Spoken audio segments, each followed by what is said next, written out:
Всем привет! Сегодня будем убирать грибок. Вот это, видимо, раньше тут оставались обои.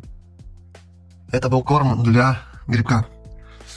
Ну, такие вот. Как хорошо не это.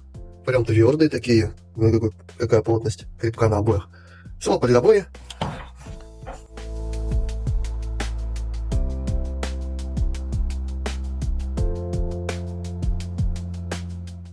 Произвели очистку первого слоя грибка с помощью болгарки и металлической щетки.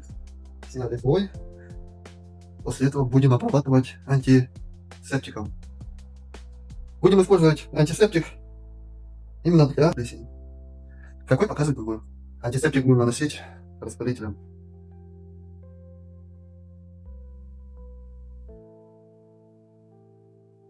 Вот и обработали мы стены химией, антисептиком.